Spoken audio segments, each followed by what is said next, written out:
You're listening to an Airwave Media Podcast. Sick of those trivia podcasts that you don't even understand how to operate and they just have too many levers and buttons? There's got to be a better way. Now there is, with Good Job Brain, an offbeat quiz show and trivia podcast that makes learning new things easy and fun.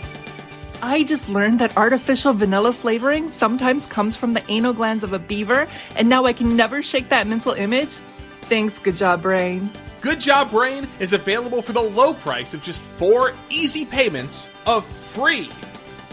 It's a podcast. Good Job Brain is part of Airwave Media and available on all podcast apps. Operators are standing by.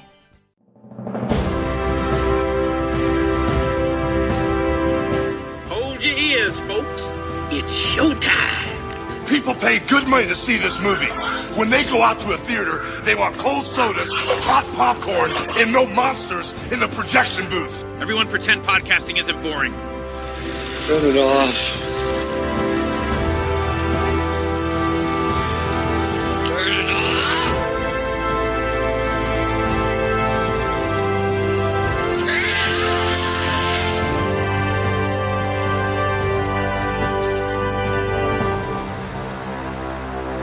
Saxano-saxe. V tomhle oboru je škola nezbytná. Nebaví. Tak. Kde tvůj otec? Netopír. Ať přiletí zítra ráno do školy. On prosím ráno spí. Jdete, René? Počkej, to nahráš. Si dravouták, jdete? Povídám dost. Nech tomu, nech! Saxáno, v knihách vázaných kůži. Saxáno, kouzel je víc než dost. Saxáno, komu dech se z nich úží. Saxáno, měl by si říct už dost. Cizími slovy ti jedna z nich poví, jak muži se loví, buď pan, admirál, nebo král. Ven okosový, pak 2 slzy vdovy, to svaž a dej psovi, co byl, a byl sám opodál. Zapsáno, v knihách vázaných kůži, zapsáno, kouzel je víc než dost. Zapsáno, komu dech se z nich úží. Zapsáno, měl by si říct už dost. Se chvíli tiše a pak hledej spíše, kde ve všem se píše, že tak bude sníh, loňský sníh. Najdeš tam psáno, jak změnit noc v ráno, jak zaklítne v ano a pláč nocí zlých, změnit smích. Zapsáno, v knihách vázaných kůži, zapsáno, kouzel je na 1000. Zapsáno, v jedné jediné růži. Zapsáno, kouzel je mnohem víc. Zapsáno, v knihách vázaných kůži. Zapsáno, kouzel je na 1000. Zapsáno, v jedné jediné růži. Zapsáno, kouzel je mnohem víc. Dej to sem! Kdybych mohl, tak vás roztrhnu jak puzenky. Jenomže to už právě teď, pane řediteli, nemůžete.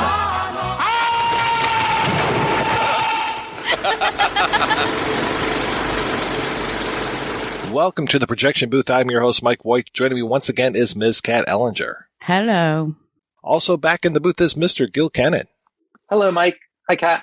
We are kicking off Czechtember 2021 with a look at Václav Vorlícek's Girl on a Broomstick. It's the story of Saxana, played by Petra Černochka, a young witch at magic school who doesn't know the difference between a raven and a writing desk. Or a crow and a cow, as Gil pointed out. We'll definitely talk about that. Rather than spending 300 years in detention, she goes to live amongst the humans of Prague, where she really upsets the life of Hansa, or John Blana, played by Jan Hrunsky. We will be spoiling the film as we go along, so if you haven't seen Girl on a Broomstick, turn off the podcast and come back after you have. We will still be here. So, Kat, when was the first time you saw Girl on a Broomstick, and what did you think? It's always the same answer on Checktember. It was when I started my weird check thing. So, it used to be 5 years ago. What are we on the 3rd year of Checktember now? So about 8 years ago. Yeah, I think our first one was 2017 when we started talking about Happy End. Yeah. God, 4 years ago then. Yep. Yeah. So about 8 years ago, because I like the fairy tales, and I love this one. It's become one of my favorites. I got my kids into it as well. It's just like, I just love the whole idea of the whole teenage witch thing anyway, because I'm just into that. It's so much better than Harry Potter with all those fucking squares. I just was the problem with Harry Potter and his square friends. Like Saxana, she's the rebel, so I like that. And I don't know, I just think it's a really fun film. And Gil, how about yourself? I had the weird and privileged experience of learning about this film while living and working in Prague at the Barrandov Studios, where Girl on the Broomstick was filmed. And I had this amazing associate on the film by the name of Marketa, who was my guide to all things Czech film. And so she basically plied me with a stack of films and said, like, if you want to have any respect around the local crew, you need to know about these movies. Incidentally, while walking around there during prep is sort of when I became wise to your Checktember series. And I don't know, Kat, if you were on the Marketa Lazarova episode. I think I think you both were. Yeah. Yeah. And so that was a huge gateway drug for me, both to that film, which I only saw after listening to your episode and completely blew my mind and changed my life, and sort of just sent me down this entire spiral of the weird and wonderful world of Czech film, and especially Czech, fantasy adjacent film, of which this one is one of the sort of high watermarks. I really loved the movie when I saw it the first time. Loved it just as much watching it in preparation for our conversation, and found all kinds of new weird things about it now that I feel like I know the country a little bit more than I did before that experience. And Kat, just like you, I had the experience of watching the film recently with my daughter, and who's just now a teenager, and just found so much richness in it in that context. I think it's a really special film. I think it's really good, very confident, clear storytelling. It's just a joy to watch, and looking forward to talking about it. I can't even remember the first time I saw this. I know that it was pretty early in my Czech film watching experience, and it quickly dawned on me just how popular the film was, which is interesting because there's so many films that we've talked about where some of the movies are very difficult to find, or, they came out without English subtitles. But this one is pretty easy to find, to the point where you can find the soundtrack for it very, very easily. And yeah, it just seems like it's a real cultural phenomenon in Czechoslovakia as well as maybe Europe. I know we talked with Jonathan Owen last year about Tomorrow I'll Wake Up and Scald Myself with Tea, and how that had a screening on BBC, what was it? Yeah, BBC 4? 2. We don't have BBC 4. That's like a cable. So that made it even weirder, like why it was shown on BBC 2 when we had such a lack of anything really. But they showed some weird stuff on there. And that was like, I didn't see that because, I don't know, I was about 8 then. But it became one of those mysteries of the internet, like, did I dream this film? It was one of those, this like weird film where they try and kill Hitler. And I noticed a few people who bought the Blu-ray had sort of said, oh my God, it's this film. I wouldn't be surprised if Saxana or Girl on a Broomstick had played on there as well, just because it's got the popularity. Yeah, it seems like that kind of film. And it's definitely one of the most well-known and most popular. It even feels like watching things like The Worst Witch, or you mentioned Harry Potter. It feels like it helped inform some other things as well. I'm not sure if that's true or not. There's probably been stories of kids at witch school for a while, but this one feels like it was kind of a progenitor of a lot of that type of pop culture. Oh, definitely. Although I don't know how widespread it was, but it definitely seems to be the first of the witch school thing. I grew up on The Worst Witch. That was what was big when I was a kid, those books. Which I didn't even realize were books. I just know the movie with Fairuza Balk and that amazing Tim Curry scene. Philistine. It was a literary tradition. Those books were massive when I was a kid. A cast full of Are You Being Served rejects that is like rounding out all supporting roles. It's been at least 5 minutes since we started recording, and I haven't said Vladimir Mensik's name. So there he is. He's in this movie. He's not my God, I love him. I absolutely, every time we end up talking, we always seem to end up talking about him. He always makes a cameo, I think, on every episode we're on. I know Jonathan Owen loves him as well. He's just so great. Anytime he turns up in something, I'm just like, oh my God, it's Vladimir. Yeah, he has just an incredible presence. I mean, the second he's on screen, your eyes go to him, and he knows it too. He sort of owns every second on screen. Well, and he's always had that funny tooth that he'll play up, like in All My Good Countrymen, where he really plays that up. And in here, I mean, they add to that tooth, so it just sticks right out of his mouth. You're like, what is he? He's like half vampire or something. It's like, but he's obsessed with cleaning. Yeah, I've seen him called janitor in certain things. I'm just like, okay, I guess that would make sense because, yeah, he really is into cleaning and he's super happy about that gizmo that the janitor at the human school has. And he's all into it. He's just like, yeah, sure, I'll clean these windows. This is fantastic.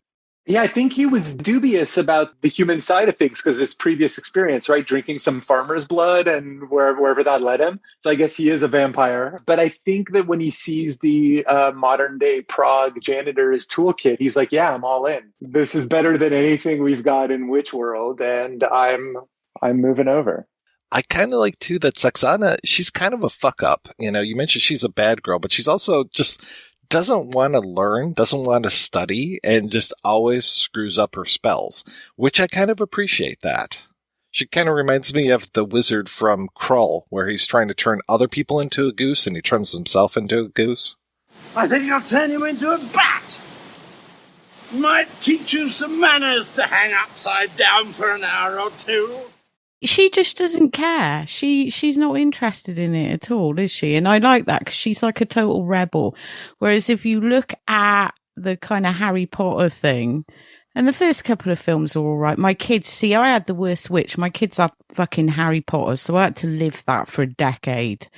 And they were just super, like, Hermione Granger was the sort of kid who would grass you up for smoking at school. Like, I was definitely Saxana. Or I'd be in Slytherin if I was in Hogwarts. Those Harry Potter kids were just such goody-goodies. And it's just like, oh, give me a break. Just give me a break. She's absolutely a badass. And part of it is just that, like you said, she doesn't care that much almost about anything, which is what makes her compelling. Because you're so used to a heroine or hero being super driven by some goal. And the fact that she's mostly ambling through portals between her world and ours, and then gets the kind of vague goal of staying around and then falling in love, which I kind of half believe.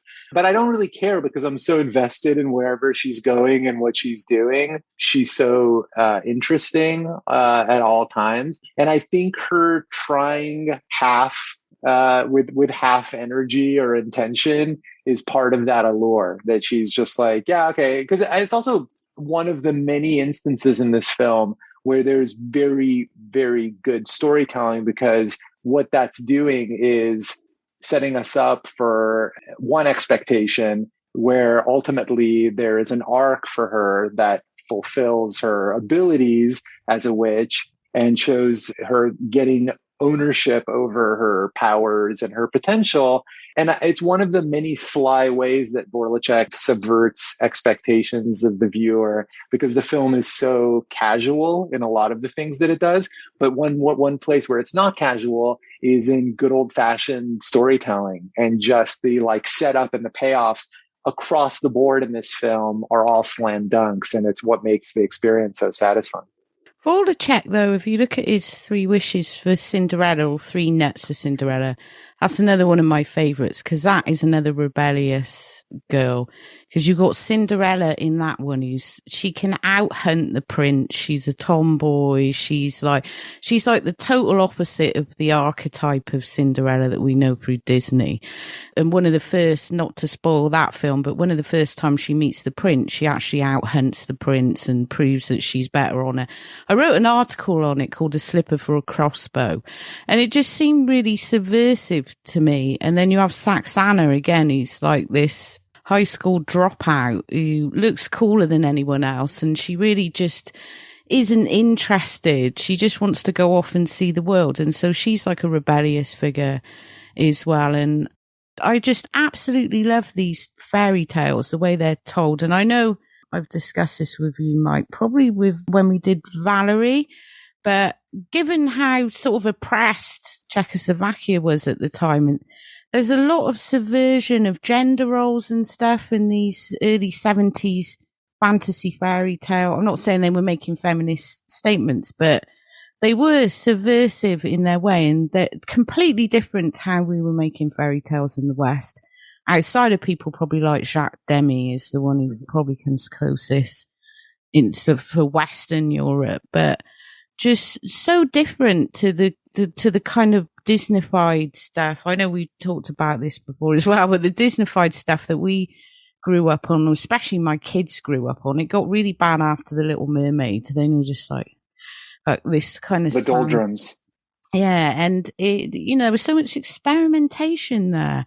And, why have a boring Cinderella who just moons after a prince? Why not have a Cinderella who can get the prince on her own terms? Or Saxana, not very good at magic, doesn't have to be, she doesn't need to prove herself. I just think he's wonderful. I said this before, I swear Angela Carter was inspired by this stuff.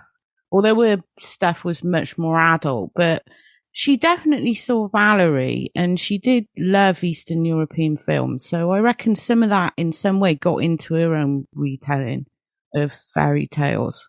One of the things that I have heard from my Czech friends is one of the genres that was least regulated was fantasy, and specifically sort of children's fantasy or family geared storytelling. It was actually, the truth is, it's still the same way today. It's the place where you get to make the weirdest movies with the least sort of constraints, both by the system and the people who hold the purse strings. There's still a little secret passageway to weird filmmaking through family films. But specifically in the Czechoslovakia of the 70s, coming so close after the crushed uprising, there was for as much as I can gather, there was an ability from the part of artists and filmmakers to push thematic ideas further if they were sort of couched in the genre of a family or children's film. With Saxana especially, there was a role model there that took hold and actually has kept relevance in a lot of lives of people who grew up in the 70s and 80s, because the film is still in the conversation there. And she has been an icon for young women and continues to be. I wish we had more of those sort of heroes in the English and American canon. And Czechoslovakia was hardly progressive in terms of its sort of feminist politics. I mean, if you listen to someone like Vera Chytilova and her experience, I always assumed watching these films it was really progressive and, it was all comrade so-and-so they did. But no, it was apparently very oppressive and very sexist environment. So the fact that they made films like Saxana And I know that one was a huge... I got quite a few German friends who love Saxana because it apparently played over there every Christmas, that and the Cinderella one. Although it didn't seem to be as big in like Britain or America. I've got so many German friends who really love these Czech films from their childhood. It just seems so counter and experimental to what was actually happening. I'm not saying they were necessarily deliberately making a statement, but you get all that energy from the new wave, that amazing experimental imagination, and they try and curb it. And so some of them go into the fantasy and they just make the best, weirdest shit ever. Like, look at Hertz with Beauty and the Beast. You know, he severely makes a monstrous proto slasher, you know, terrifies all the kids on state funding, on the pre-sex. I'm just going to make a fairy tale, but he doesn't really do that. And I guess none of those filmmakers were conventional, though. I mean, the director of this one did Who Wants to Kill Jesse. So it's like, these aren't conventional filmmakers who are making, like, I don't know, something like Heidi was one of the things we had a lot on TV, you know, that German version that was dubbed brilliant, but very, very conventional. And they was kind of anti-establishment, anti-conventional people that just fell into you can basically make family films or dramas, like one or the other. One thing I really like about Saxana, even though I was frustrated the first time I saw it, but then I've started to really respect it for this, is that they don't go into the inner workings of the witch school that much. That you see other teachers and you're like, what is this guy's deal? Like the little guy with the long beard and the pointy hat. And I think it's in the second film where they talk about Merlin. And so I like that we don't get that inner workings. You know, we're going to keep comparing this against Harry Potter, I feel. And with Harry Potter, I mean, Harry is that kind of Mary Sue character where he comes in and he's just like, what is this place? You know, he's not grown up with magic. He's not Ron Weasley. He's not even Hermione when it comes to wanting to be a magician, but he wasn't aware of this stuff and he gets to go to this school. And then it's just like, well, here's this thing and here's how this works. And with Saxana, it's just like, nope, we're just going to drop you into this thing and we're not going to have that character that comes in who is a new student and needs to learn the ropes. We're going to be that new student and we're going to be as clueless as anything by the time she even leaves the school and goes down to the world of the humans. It's like, nope, sorry, there's a whole world up here, but we're really not going to show that to you.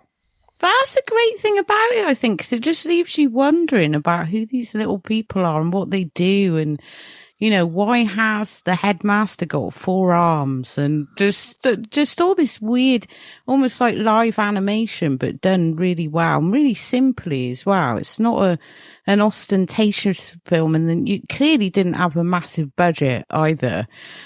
It's just so inventive that the way that he uses what he has to create this sense of magical realism.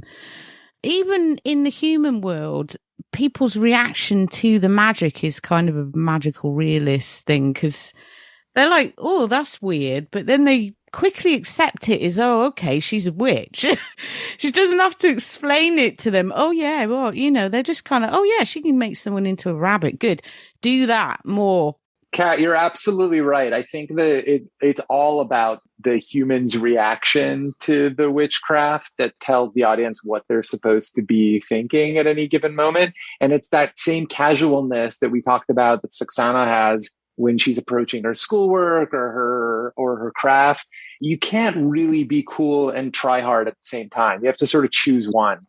That's been the way with everything, right? Like cool musicians sort of it's okay to miss every other note as long as you're sort of holding the guitar the right way.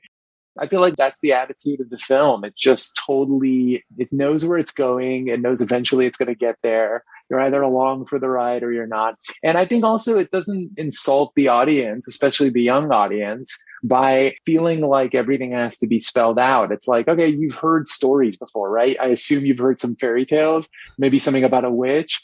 that's all going to set you up pretty well for what you're about to hear or see. And I think that's like, audiences know when they're not being pandered to, and I think they respect it, and it works. I want to talk a little bit about the translation, and it feels like this was an English translation. And the only reason I say that is because in English as in England, not as in the language that I attempt to speak, and that Kat obviously speaks the best. She turns into an owl and escapes from the magic land and comes down to Earth, and she, I guess, is captured or just is there with these owls at this school. Seems like they have a zoo there, and they take one of the owls, take her, put her in this bag, and give her to the headmaster's son, John. And we'll talk about John. The reason why I say it feels English is because they keep referring to it as the bird. And I'm just like, okay, I think that's supposed to be a joke because she's a woman and they call women birds over there. And this whole idea of him giving her this bird and him having this bird in his room, I thought was pretty good. Yeah, I think whoever fan subbed that, if it's fan sub, they're definitely a Brit because there's quite a bit of Brit slang in there. And the bird thing is definitely a play on bird. He's got a bird in there, and there's that whole thing about him. Oh, he's panting, he's heavy breathing as well. So it's definitely like some form of sexual innuendo in there. And I think if you're making a successful kids film, you also have to give the parents something, which is why I always love Shrek, because of that Dulac song where he nearly says ass. That was it. That was a winner for me. I think that the innuendo is just as much for kids as for the parents, because, you know, you're always aware when you're a kid that something is naughty or like that it's hinting towards sex. And I think that even if I had seen that as a preteen, I would be aware that I mean, getting back to the point of the translation, that is a brilliant moment where it works in spite of the translation. The panting across the door, basically they're saying he's panting, that means he's furious. There's like this moment of disjunction where you're like, wait, I think that they're suggesting that he's in there masturbating, but why would he be furious? Where does anger come into this? And clearly that word is just, it's like adjacent to another word that actually means whatever they're going for, like that he's exhausted or that, you know, something like that.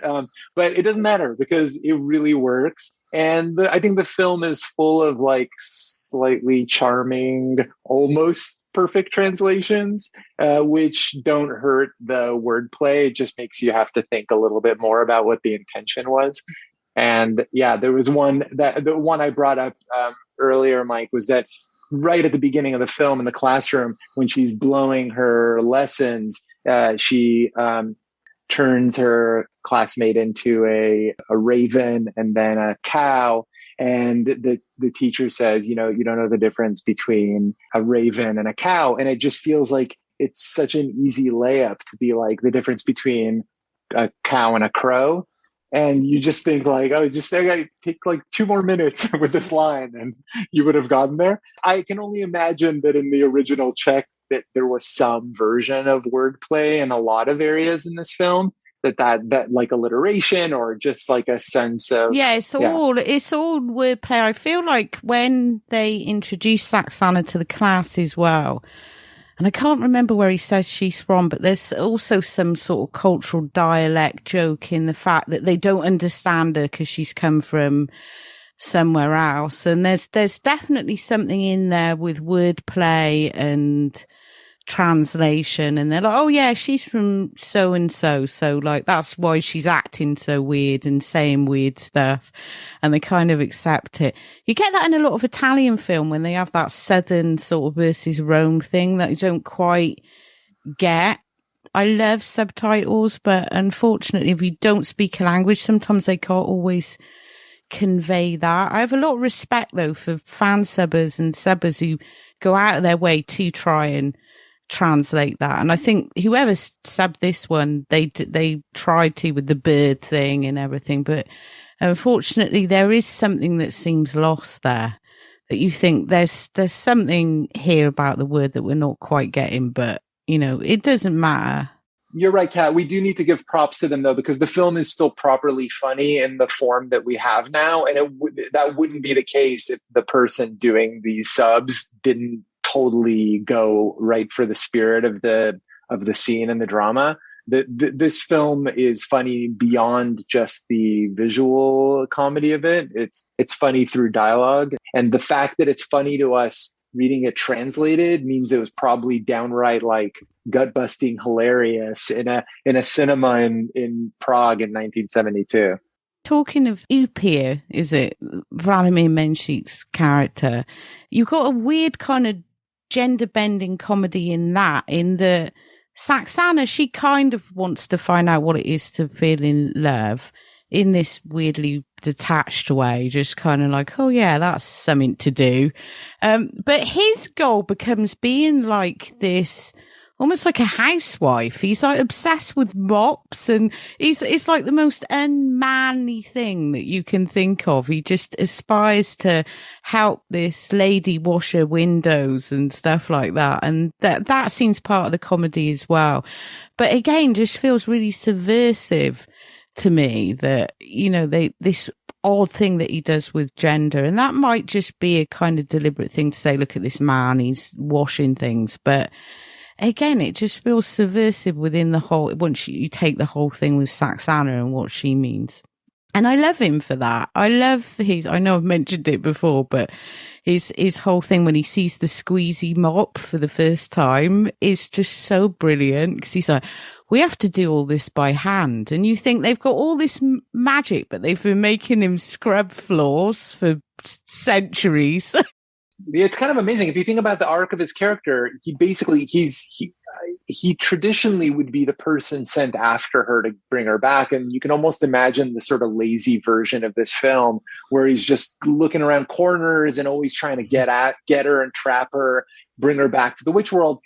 Instead, he immediately sees the modern miracle of a mop that squeezes itself and is on board. That's it. He's abandoned his mission. From that point on, he's just like a fairy godfather who is there to kind of whisper little helpful hints to her and to the audience, because he also shares rules about what we need to know at any given moment in the film about what the magical stakes are or the magical rules are. And sometimes there are new things that Vorlícek realized that he hadn't set up earlier, and it was just the right time for the audience to hear it. Again, in another kind of film, you would think that that's sloppy, but in this film, it just feels like cool and modern, and it just lands. You go with it. Speaking of translation, the one thing that I kept noticing is that I think the grandmother character is supposed to be absolutely hilarious, and I think she's supposed to not be understanding what's going on, like, in all these situations, because she comes in and there's the boys with the rabbit or donkey ears, and the movie will stop and have a close-up of her, and she will say a line, and I'm like, okay, that's supposed to be a punchline, but like each time it's just mistranslated enough where I'm just like, okay, I can see what you're going for, but that line in English didn't land. In Czechoslovakian, I'm sure it's hilarious. There's got to be a lot of satisfaction for the contemporary audience watching the film when it came out that is poking fun at the generational gaps that were becoming huge at that point, right? It's like the just post-60s generation, the younger, more kind of world-aware teenagers and 20-somethings, and then the generation that were still defined by the Second World War, who were coming at things from a much more formal, foundational point of view. I think that probably would have been hilarious to the contemporary audience watching it. And for us, we just have to make a slight extra bit of work to understand what the punchline is in those moments when an old lady sees kids acting wild. It took me a while, too, to realize that one of the teachers lives right next door. There's that whole thing with the balcony, which kind of leads to a little, somewhat Three's Company type of interactions at times. And is she living with the guy who's obsessed with that bust of Napoleon? Yeah. Yep. I think so. Yeah. Now that's the joke with the headless and the bust. It's flat out one of my favorite things about this film. Every time I watch it, I laugh because it's just so ridiculous. It's such a ridiculous, corny joke, but for some reason, in this film, it works. It just really works. Walking around with this sort of statue's head on. And the doctor comes out and he's like, oh, it's okay. I see cows when I'm overtired. It's just like everyone in this film is really nuts. We've gone this long without mentioning the tone, but it's not a traditional tone, even though there's fantasy fairy tale in this. And it's got, as to your point about the adjoining apartments, there is a sort of farce quality to this film. And some scenes more than others, like the culmination in the teacher's lounge is a straight up farce scene from like a stage play where everyone's coming in different doors and some people are rabbits, some people are half dressed, and everyone's sort of coming to the same plane. I think that those moments are some of the genius of this film, is that, it's ridiculous and it's not afraid of it. I think that the Napoleon thing is a perfect example of it. Like the first time we hear about the Napoleon thread in this film, it's when the teacher is chastising that bully kid, Racek or whatever his name is. And it took me a few watches to realize that she's not making fun of the fact that he's short, because she's like, enough with your Napoleon behavior or something. And I'm like, whoa, that's like a pretty harsh thing for just a kid whispering in class. This teacher is not taking this line down. But then it's clear that him and his friends were involved in some defacing of the statue, which is then the setup for the bust being worked over. I think all of those threads are meant to be totally connected, and that all for this one joke where he puts the head on and walks into the hospital. Seriously, and clearly worth it. And can apparently then see when he's got that. Right, he's looking in a mirror with the head on. Like it hasn't got any eyes. How is this? But it is so well done. It is, and it's I like its surrealism though, isn't it? And I think Czechoslovakia and Polish, and the Polish film also that you saw coming out in the 70s, like Borowczyk, there's much more of a literary tradition of surrealism there. And Gail said it's not this hand holding of the audience or, right, okay, we're in this world. We're going to spend like the first 20 minutes just going through the whole world building things so everyone's comfortable here. There's a trust that, okay, we're in a dream world now. Just whatever happens, happens.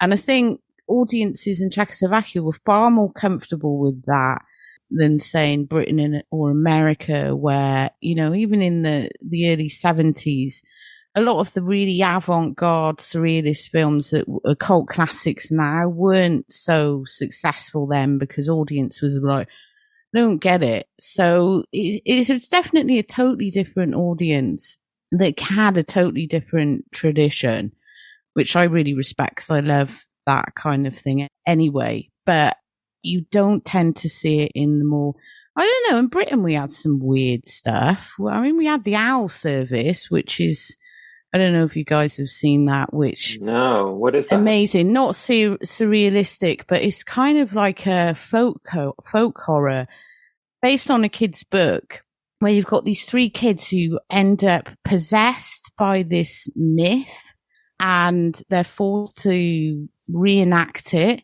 which is a love triangle. So even though it's not explicit, when you start to think about it, you're like, these are basically sort of kids on the cusp of puberty who are reenacting a violent affair where, in the sex and so it was that kind of thing, but nothing, I guess, well, I don't know. We had Michael Bentine. He was pretty nuts. Monty Python. Maybe it was just America. But no, we didn't have anything like Saxana. This whole kind of, because one thing kids hate is being patronized too. And I think kids are far more accepting of that kind of surrealism. They just accept it. They don't need it explained to them. Kat, I was really interested earlier when you mentioned the sort of animation language in the film, and that is another cultural distinction, is that in Czechoslovakia, people were growing up with animation as a viable mode of storytelling that was not relegated to children's entertainment. It was something that could be used to tell an adult story, a fairy tale, a drama. It didn't matter what the audience was. It was just the tools for telling the story. And I think that maybe gave a certain toolkit both to Vorlícek and for the audience to understand that these were some of the weirdnesses you could get away with in a live action story like Saxana, and that it wouldn't feel, like it would break the reality or whatever the membrane of the story. I really wanted to read Hermína Frankova's short story that this was based on, and I found versions, but they were all in Czech, unfortunately. I couldn't find an English translation. But I did want to point out real quick, because I think this has been a common thread throughout so many of these comedy films that we've talked about, this was adapted by Miloš Masaryk. It's like his filmography of 120 some credits. We've barely touched it, but almost every time we talk about a comedy during Czechtember, he's had his fingers in it.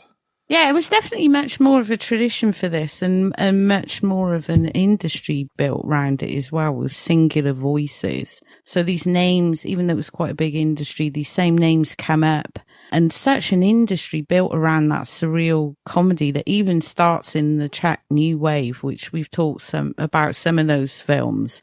There's always that thing about comedy, though, and you get it with like the Italian comedies, in that when you look at the sorts of films that come to home video for like English language territories, the comedy is always so underrepresented. And I think there's this, even Italian comedies, which have the same cult stars that turn up in the Giallo or whatever, you'd think there'd be a market. But there's this weird resistance. Oh no, people aren't going to be interested in that. That's a comedy. It's not going to cross over. And I think even though we've admitted like some of the translation, might not work, it's still a genuinely funny film.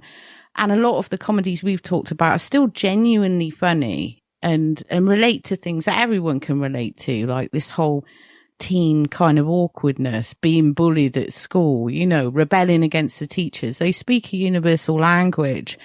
But there's this weird resistance there, I think, for either people outside of that to watch those films or for companies to then remaster them. You think Saxana would be a prime candidate for like a big restoration, wouldn't you? Given that on the underground, it seems to have some sort of following.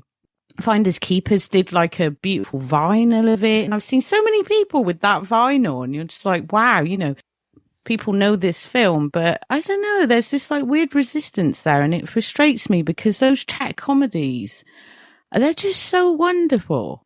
They are just so wonderful and surreal, and like Gil said, in that tradition of animation as well, but they're just live action. Some of the animation, like the Borowczyk stuff, that's come under critical acclaim now because Terry Gilliam said, oh, well, I was inspired by this. But where's the rest of it? There was that was just one strain of it. There's so many of these films made. I look at some of those credits, like the writers' credits, and I just think I'm never going to see 90% of these films because they're probably never going to surface anywhere. Like no one's going to bother fan subbing them, or you might watch them on, one of those Czech sites, but with no subs, so you got even less of a clue what's going on. It's like, what is this? Well, it looks cool. And it just makes me really sad reading those credits. You're like, well, I've only seen about 10 of these. Like, where are the rest? Like, where are they? I want to see them.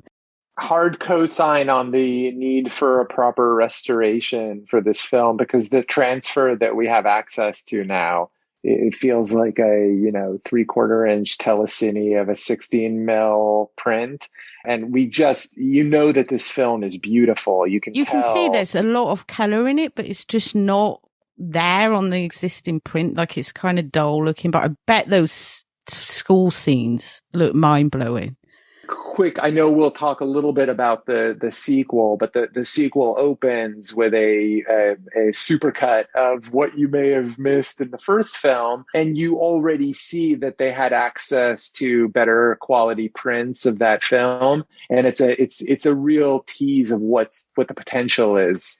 Kat, I sent you a video the other day from YouTube where it was little girls in a school, like modern school, that are doing the Saxana song, and they've all got, it was hilarious to me because I was just rewatching the scene of the I'm Not a Witch scene from Monty Python and the Holy Grail, and all of these girls have the big carrot noses on, and I'm just like, this is amazing, and they're all just singing the Saxana song. I mean, it still has such legs today. I mean, Gil, you have to talk about the meme that you sent me. I was talking to my friend in Prague, Marketa, about the film because I wanted to get a sense of how the film played for her growing up, because she was similar in age to me, and so the film would have been right in her bullseye as she was coming up, and in fact it was like a major touchstone for her as a young girl coming up in Prague. But she sent me back right before we went on air a meme that is Saxana's face is the background, and it says, "Don't talk to me about COVID-19. My father was a bat." About the entirety of the meme, which I immediately laughed at, and then I was like, "Wait, is that anti-science?" I can't quite. I couldn't parse it. Just like watching the film, I was like, "I know this is funny, but there might be a whole other layer to it that I'm missing." Again, without skipping too quickly into the sequel talk. The father as a bat thing is like a really funny concept that is used a few times in this film for like solid humor, and is a perfect example of sometimes those kinds of ideas are perfectly left as a throwaway casual idea. You don't have to go through the work of creating the CG model for the father and then putting him on screen. Not to leap too quickly into that, but it's a really funny idea that when she says that, so many characters in Girl on a Broomstick are like, oh yeah, they take it for they take it as a sort of foregone conclusion that her father is a bat, so he can't show up during the daytime. So you just have to make accommodations. Yeah, so he can't show up and talk to the principal, the headmaster, or whatever. Yeah. Saxana, when she comes to Earth, she is kind of a bumpkin, so you get that whole fish out of water thing, which, is very typical of comedies. And those bullies, man, I fucking hate those bullies, and they're such dicks to her all the time. They're like, hey, if you do this for us, we'll give you a hag's ear so that you can, drink this and stay on Earth forever. And she does what they want. She turns all of the teachers and the staff into rabbits. And then when she's like, okay, where's the hag's ear? The two of them are just like, oh yeah, turn up the radio, and they just ignore. And I'm like, you sons of bitches, what are you doing? Oh, they are awful. They are awful, but they're also great because jumping ahead when they get hold of the book and they keep changing themselves into no, that is good. It's so good. I mean, yeah, totally. It's farce. And that whole chase sequence is perfect because they are outsmarting the heroes. They're good bullies. Normally bullies by that point in the story will either have been like sidelined or would have had their comeuppance.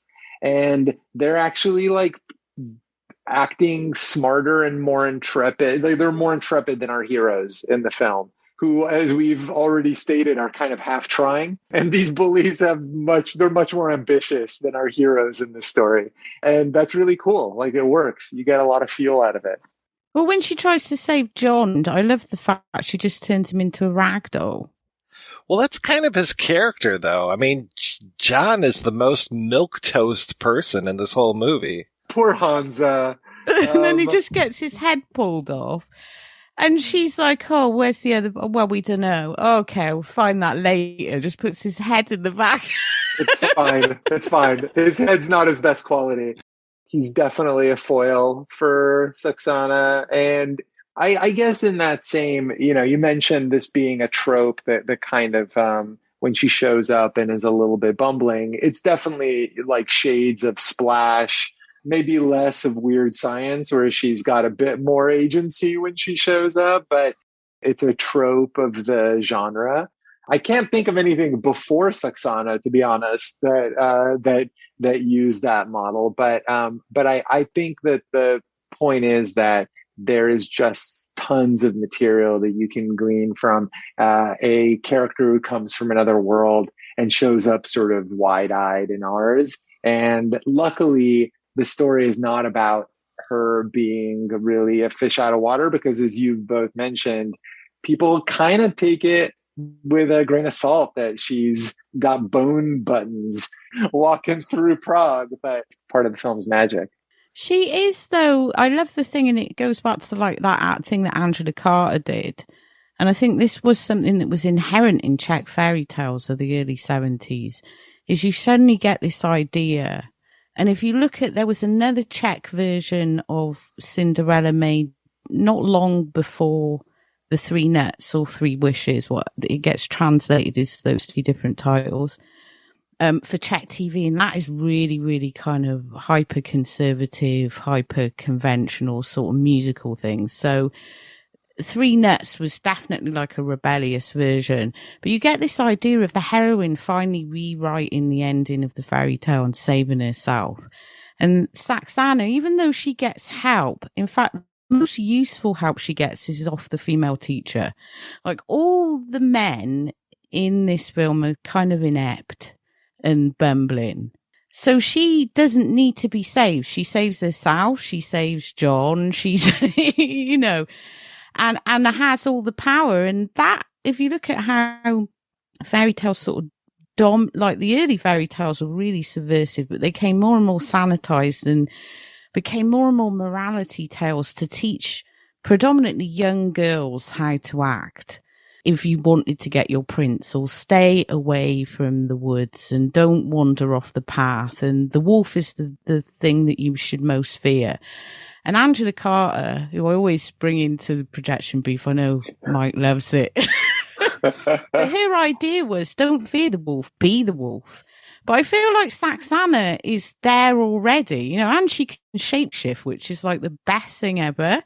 Because, not to go on too much of a tangent, but shape-shifting, especially into wolves and more majestic creatures in film, was largely relegated to men being allowed to do that.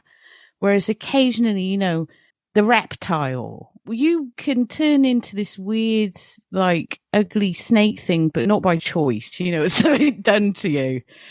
And Saxana, she can turn into an owl. She can fly away. This just seems so proto that whole, after Angela Carter wrote The Bloody Chamber in 79, that then informed like an entire generation of more feminist, magical realist writers, fantasy writers. She really was the grandmother for all that, and was either directly or indirectly inspired by predominantly Czech film. She wrote about it. Never anything like Saxana, but I know she really loved it. And Neil Jordan as well, who then did The Company of Wolves on film. You know, he absolutely loved Czech and Polish film as well. Like Blanche is one of his favourites, and Saragossa manuscript. So, you know, somehow it kind of penetrates the Western world in this really weird roundabout way that's not entirely credited even now. You know, we can only speculate. But I do know Angela Carter saw Valerie and her Weaker Wonders and was very active in world cinema. So she must have seen more than that. That's just reading her stories, you think, hang on a minute, you know, I swear she was inspired by Borowczak as well. And Borowczak had that whole thing of women turning into beasts and, you know. Doesn't this all come back to, I mean, right at the very core, it's basically just like a way to interpret or deal with sexual awakenings. And so this whole idea of the changeover, the progression from girl to witch is an allegory. But it's a great thing, because it's rarely, like, it's one of those things. And I think even more now, people are very kind of about it. Like, they don't want to talk about it. It's too uncomfortable to talk about a teen girl's sexual awakening. Like, we've seen Labyrinth in recent years come under a lot of criticism. Like, this was written by middle-aged men. It's a middle-aged man's fantasy about what they think young girls do when they're on the cusp. And it's like, you were not 12 when that film came out, because I would have sold out the Brat for Bowie. I'm fucking telling you. And all my schoolmates were with me. But it's something that we're, as a culture, really uncomfortable with, discussing that. And I think some of these fairy tales are subversive, because you're right. Saxana really is a coming of age tale. It's the first time she starts to, I guess, imagine what it might be like to be interested in the opposite sex, because she's never considered love before. So it's her coming into her teenage years, maybe getting her first boyfriend.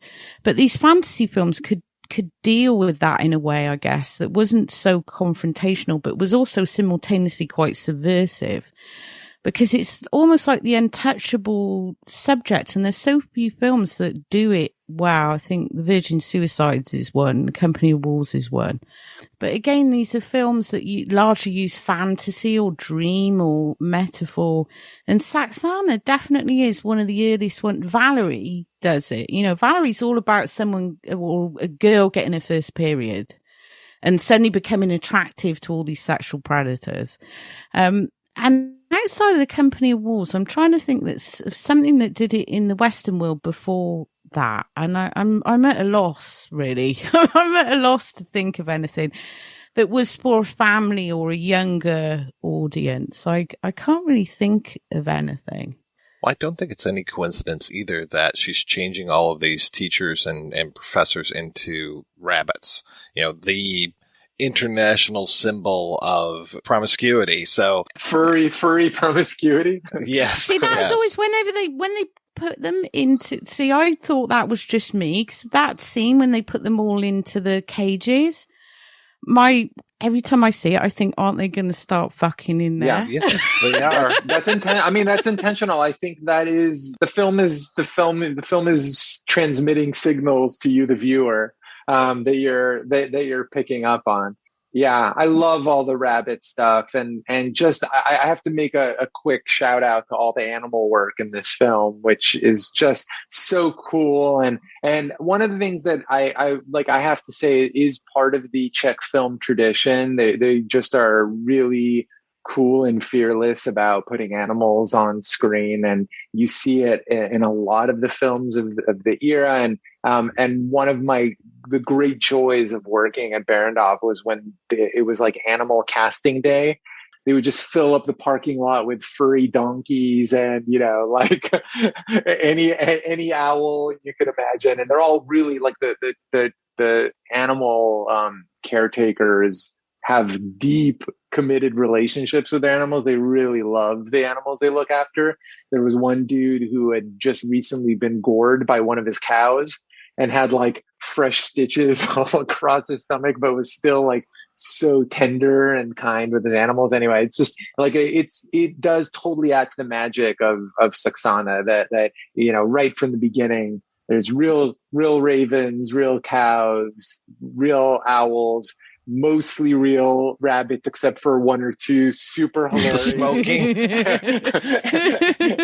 sub animatronic rabbit performances. But it's it's so cool, and it sets you up for also those weird like Roger and Me moments when the old lady's got the tree stump with the hatchet, and you're like, you know, is this movie going to go there? Because it might as well. But it stakes. Yeah, I love when they cut the guy's rubbing the back of his neck like, you're going to kill me. I love the fact, though, that she becomes sort of everyone's awakening by the end, because the teachers are really uptight, and especially the female teacher, and I can't think of her name now, but she seems like the typical spinster, even though she's with that guy, but she's kind of, you know. And Saxana, in a weird way, by changing them to animals, sort of awakens this more chilled out approach to life. Because when they all come back, they're all kind of weirdly cool about it. They're really like, oh yeah, you know, that was an experience. It's like she's taught them something. And I really like that scene when they get changed back. Completely agree. And I wouldn't be surprised if we had learned in some thrown away line that all of them had been turned into an animal by some other witch like a year earlier. That's how casual they are about the change over back to human, where they're like, yeah, okay, we're back. The headmaster who's just nearly been killed. Asthmatic headmaster, which is just like the greatest slip of a plot point. You're just like, when you're watching it, you're like, there's a bunch of weird shit going on in this movie. I guess he's asthmatic and we just need to know about that. I don't really know why. And then it's like, it obviously comes in super handy just when we need it to. Talking about special effects, I do have to say that the effect of John's head is pretty good. What they're doing with that. Really well done, I think. And I love that whole thing of talking about a weird scene of Saxana is now locked up in the loony bin, and she's there with this woman who's obsessed with Christopher Columbus and making newspaper boats over and over and over again. And I noticed she says Christopher Columbus a lot, and it didn't register on my subtitles, but you can hear her talking about him for some reason, and it's not registering. And you're like, hang on, she just said Christopher Columbus. Why isn't that? Not that I speak Czech, but I'm just like, it's something I can recognize. You're like, it's not on the subtitles. It's like, what's that about? To the point of the special effects, one thing that I'm really impressed with is the effects photography in the film. That if you watch it closely, even though it's way before, they wouldn't have had access at this budget point in Prague to like motion control cameras, but in almost every instance where there's clearly a cut and replace gag going on, the camera moves right before or after the effect. And it was clearly done with intention, where it's like hiding the effect through like more casual camera play. And it's cool. Like almost always works to make those moments feel as casual as the rest of the scene around it. And I think it's very, very well planned, because it just has that same lightness of touch that the storytelling does. I totally agree. It is very, very well integrated. It kind of reminds me, I was thinking that Vorlícek also did Tomorrow I'll Wake Up and Scald Myself with Tea, but that was actually Jindřich Polák. It reminded me of the special effects in there, especially when people would turn green after they got gassed, because it's integrated so well with it. I did appreciate, too, how careful they are at the very end of the movie to turn everything back the way that it was, to the point where she even stops the car on her way back to like the school and turns the two people that were cows. She turned into cows at the asylum back into the orderlies that they were. I'd completely forgotten about those guys. So that eliminates all of those YouTube videos where they talk about, what happened to the two cows at the asylum. She looks so cool on the back of that motorbike as well. She's got those amazing shoes that are like sort of tie up her legs, and a goth sort of costume, and she's on the back of that cop bike.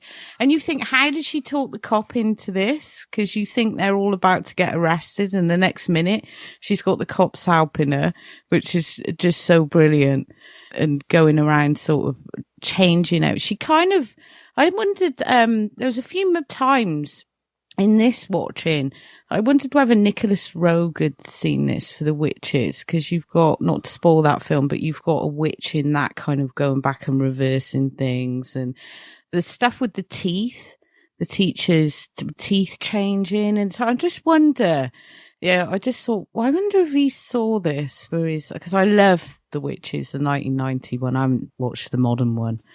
But that one as well really relies on practical effects and weird comedy and stuff, and it's just so well done.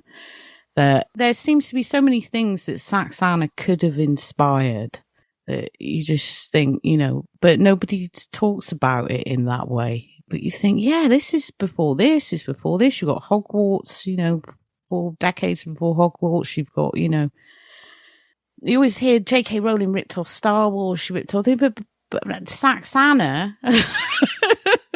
It's right there. This whole idea of a school, though that school does feel very Addams Family in some of the characters. When you go back the second time and they've got some really weird characters, like the girl who's like all black. It's like a sort of almost like a Cousin It sort of character, and you just think, what is going on? Like so many weird characters in that school that are just normal. That to me feels very Addams Family, or the Munsters, where they got the weird relatives that turn up and they're like, oh yeah, it's just Cousin It, just this hair on legs. Is her class only girls? Yeah. I think so, yeah.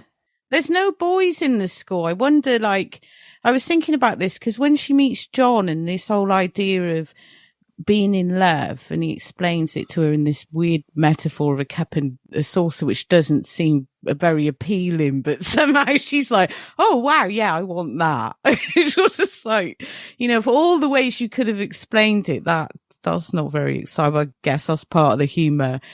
And she's never like had this idea of having a relationship, and you think, is it that she's just the only male characters you see in the school are like the principal, and obviously Vladimir Menshik is, you know, whatever it is that he does at the school, washing floors, like the floor washing minion. It's a world where they don't seem to have many men and no boys at all. Yeah, when he comes in, he's dressed as a prince, and all the witches are just and they're all over him. Like, you think they're gonna, you know, it's like when Clint comes in The Beguiled, and they're all they're all over him, aren't they? About to rip his clothes on. Again, it goes back to that sexual tension in there, because again, this is like a class of teenage witches, although they can somehow survive 300 years in detention. So I guess it's kind of debatable.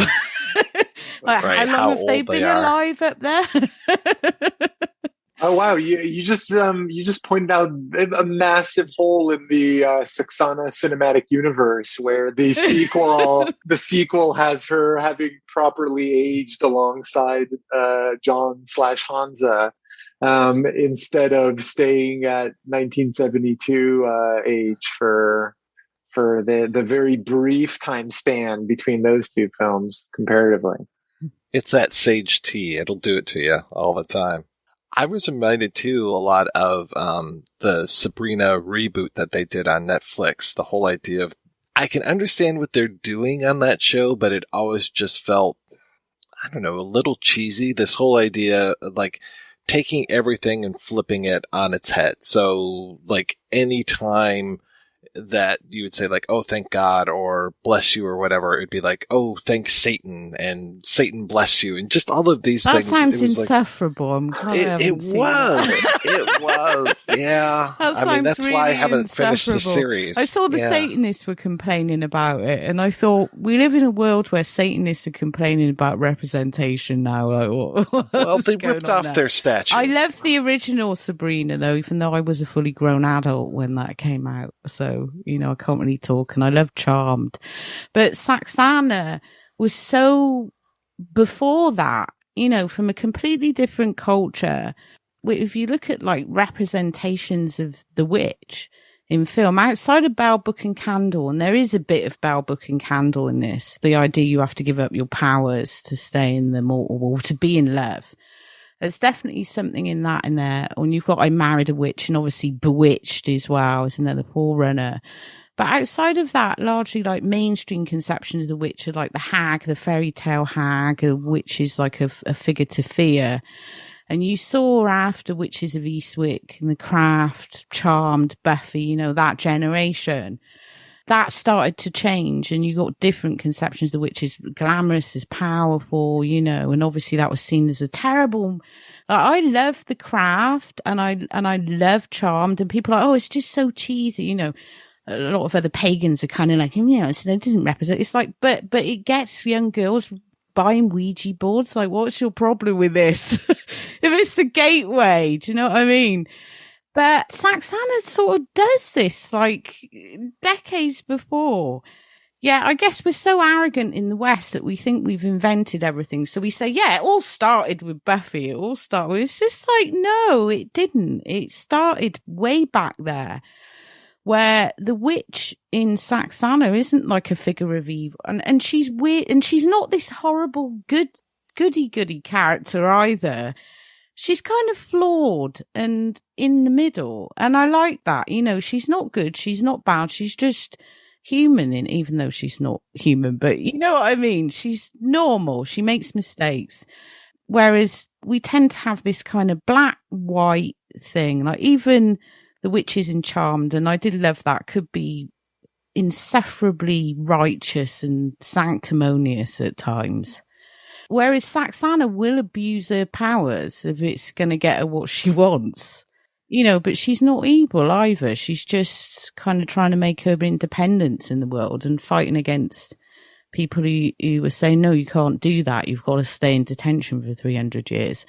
So there's a lot of complexity in there around the witch and what the witch means, and just that whole idea of the mythical witch, which either has to be the fairy godmother or the evil hag.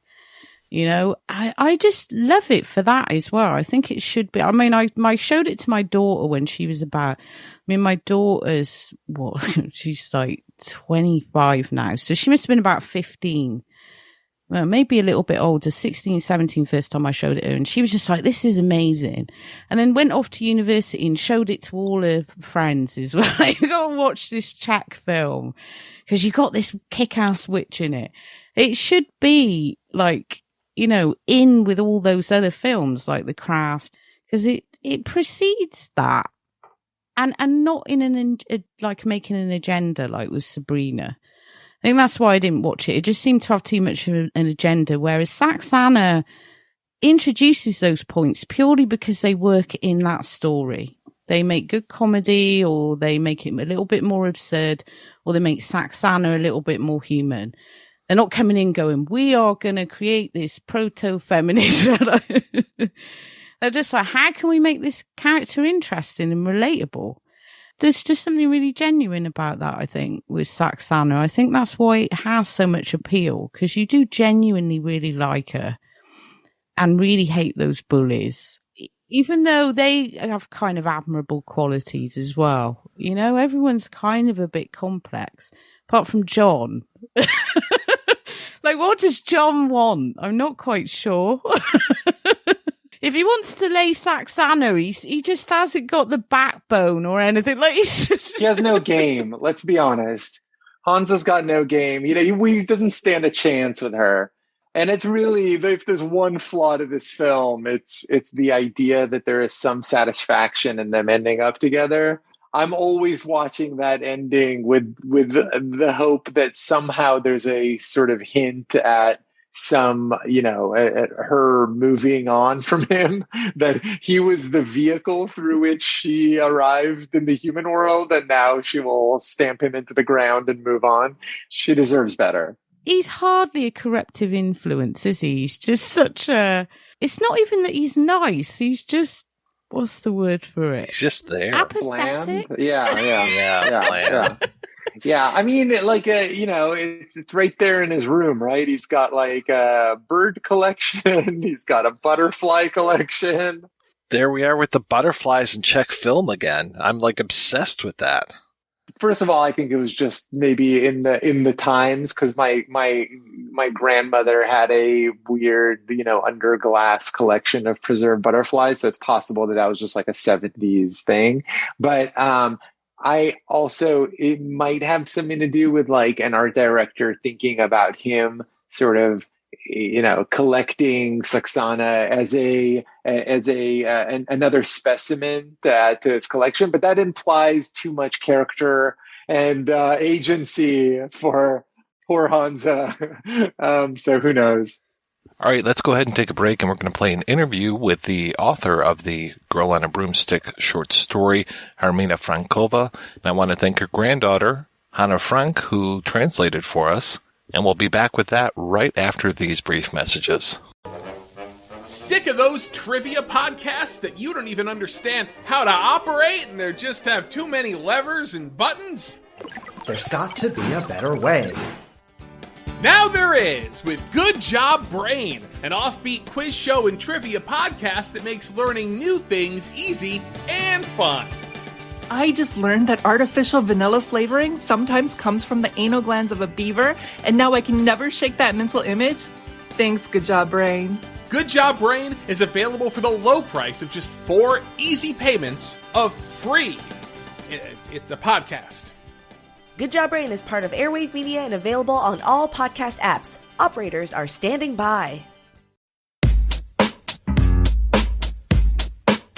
It's not easy having a good time, and it's not cheap either. Every week, the projection booth brings you a new show, possibly even two, focusing on all genres of cinema.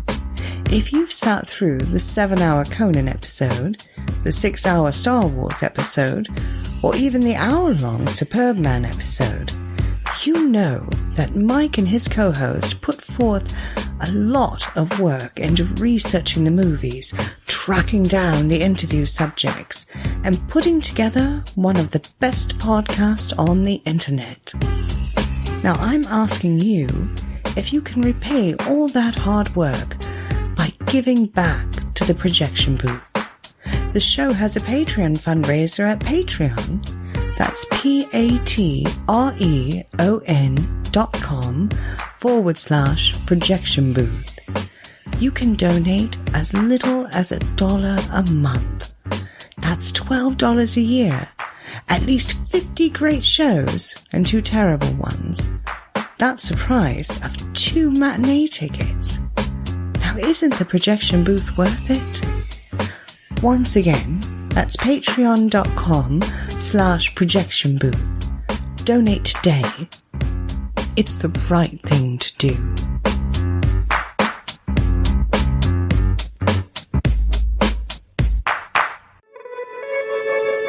Hey, do you like movies? Of course you do. You're listening to Mike White's phenomenal podcast, The Projection Booth. I'm here, however, to tell you about another movie-loving podcast, The Shameless Picture Show. My name is Michael Byers, and the show was created by myself and my good buddy in filmmaking, Nick Richards, in 2016 as a way for him and I to stay connected and to keep movies in our lives. Premise is simple.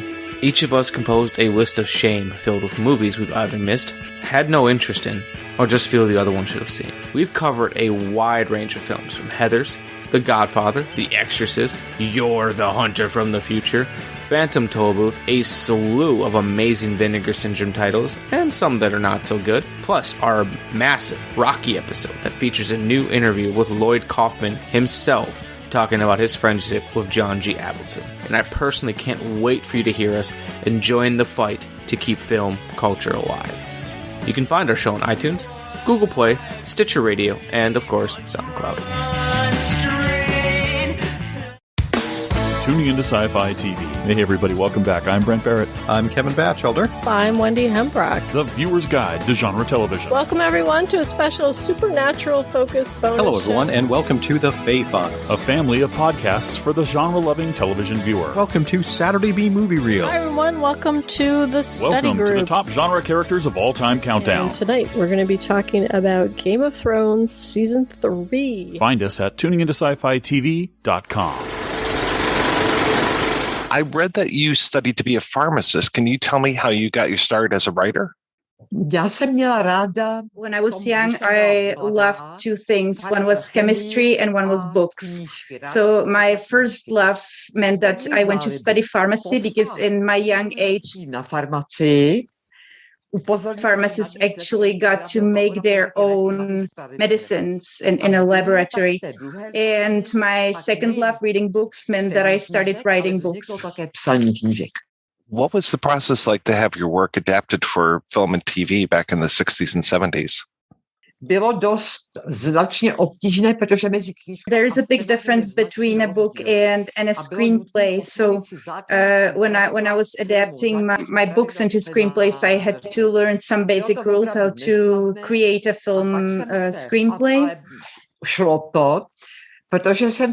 And it was difficult, and one of the hardest things I did was in the 90s a special screenplay project, which I did together with Miloš Mazurek, which was called Cine Labyrinth. It was for a world exhibition in Japan, in Osaka. So it was a multimedia experience, multimedia project where the audience got to influence what happens next in the film. We had to create not 1, but 12 special screenplays for one story because the audience got to pick their own story among the 12 possibilities, and it was very difficult. The name of it was On Children and an Oak Tree, or that's the Czech name of it. I'm not sure how it was translated in English, but the story was about children and an oak tree, and it was a great success. And it was worth the effort that was put in it. It followed on a project that was already created by two men named Chinchera and Svitáček, and they created in the 60s something called Cine Automat, and that was choosing between two movies, so se vybírali z dvou filmů, že jo, v tom Kineautomatu, whereas this one in the 90s was already a little more advanced, and it was by the same director, Mr. Chinchera. These two directors were not allowed to write for a long time, so that's why this follow-up project happened in the 90s after a long gap. Was that because of the Prague Spring? So yes, of course, that was related to the Prague Spring. Many authors, including my grandma, were not allowed to write after the Prague Spring, and Mr. Chinchera was among them, as she was. You mentioned Miloš Masurek, and I'm curious what he was like. I know you worked with him several times. So I collaborated with him several times. I will start from the beginning. In 1968, I published a short fairy tale, Witch on a Broomstick, in a Czechoslovak publishing house called Mladá fronta. This short story about the little witch in our world was an object of lots of interest at that time. And there was a film group in Czechoslovakia. Films were created by various film groups, and one of the film groups took my story and asked me to create something called Film Story, which is a rough screenplay. I don't know how screenplays, how works on screenplays would work at the present time, but back then it was always that the beginning was this rough screenplay called film short story, rough screenplay, and then the film was developed further. It was the year 1970, and that was the year I was banned to write. I was prohibited from publishing. And this included books, this included screenplays, my complete work. So the head of this film group, when I was talking about a film group that asked me to create that rough screenplay for them, after I created the rough screenplay, this head of the film group named Ota Hoffman was a good person, and he tried to find solution what to do now that I was banned to publish. This head of the film group, Ota Hoffman, took my rough screenplay and he gave it to Miloš Masurek and Václav Vorlícek. We met together several times unofficially, but then they continued officially, and I did not continue officially on it because of the ban. Were you still involved with it, even though you weren't official?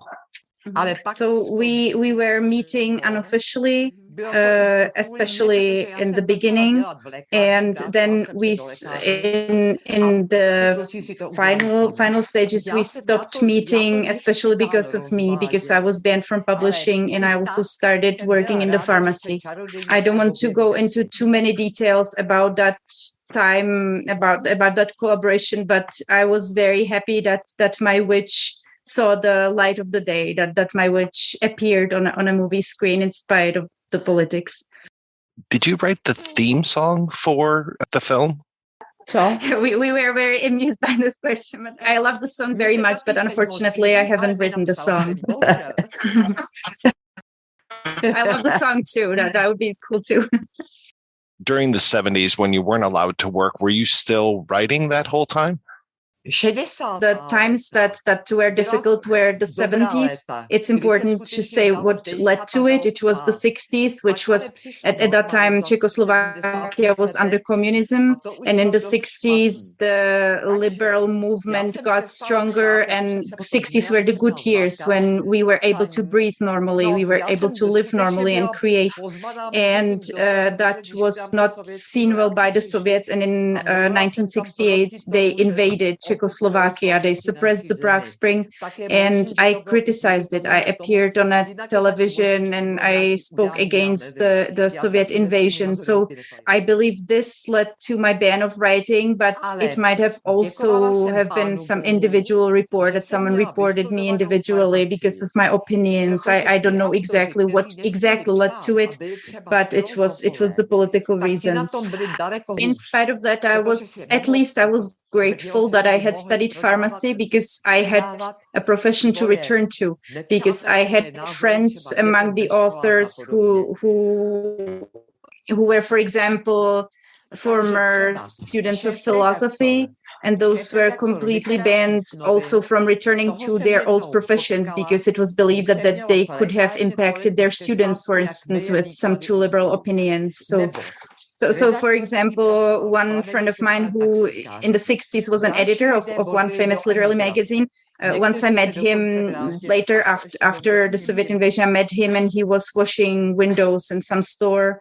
Or another friend of mine who was an editor of another magazine. I met him when he was a taxi driver, and many people also emigrated and never returned. Some of them returned later. So of course, there were also people who then sort of went with the flow and sort of embraced the official opinion. For example, one friend of mine who remained a friend, even though we had different opinions, once when we randomly met after the Soviet invasion, I was complaining about the current restrictions, and he said, even though you are a political enemy, I will pray for you. And clearly his prayers were answered 20 years later when the Velvet Revolution came. So the world was complicated back then. Because in the 70s there were people among friends, there were people who were willing to sort of borrow their name to people who were banned from publishing, and it was called like covering your name. So that's what I did. I had such friends who were willing to risk and cover my creations with their name, and one was my friend who was actually teaching at the film academy, and another person was also working in the literary field, and they borrowed their name, and I published 3 books in those years, and I also published short TV stories for children, like goodnight TV stories under a friend's name. And it was actually very risky for these people who were helping me in that way. And even the main editor of the publishing house where I published those 3 books had to be involved. She was a good friend of mine. And once I asked her if she was not afraid to do this for me because it was politically risky, and she had 2 small children, and she said that she's not afraid, that this is her destiny, and that she could as well be hit by a car, or an accident could happen to her. So she just had a big courage. So when the normalization ended in the 80s, the regime was a little less strict. So it was possible for me to sporadically publish under my own name. Full time, I began writing again after the Velvet Revolution, 1989. What have you thought of the adaptations of your work, seeing them brought to life on screen? One of my books that I really liked adapted was called Fire Women. It was about witches, but this time about adult witches, unlike Saxana, who is like a young teenager. So these were 2 adult witches who were, and this was adapted in like mid 80s. And these 2 witches were burned in the 16th century, and they jumped into bodies of 2 contemporary women, and by contemporary I mean mid-80s women, and those are 2 highly educated psychologists, and it's a comedy. It's a comical miniseries. And this miniseries about the adult witches, the fiery women, was very popular. Actually, recently I was asked to do a sequel, but I refused to do a sequel because that's not really my thing. I don't really like sequels. So I also really enjoyed work on adapting of my book into a series called Pharmacist's Daughter, which was based on my book Minervistka, which is set in end of 19th, beginning of 20th century. And it's about the times where women were not allowed to study. And it's about the beginnings of education for women. And I wrote it as a comedy. So I didn't really want to make it as some like teachable feminist moment, but I wrote it as a comedy about the adventures of a young woman who was not allowed to study. How does the short story of Girl on a Broomstick compare to the film? The short story and then the rough screenplay was the basics for the screenplay. And main theme was about a witch who was this young woman with a funny hairdo, because I kept seeing these women in the 60s who had very, very rich hairdos. And that was the inspiration, that it could be a witch. So I wrote a story, how could this witch live in our present world? And that was like the short story and then the rough screenplay for the movie. She just wants to continue.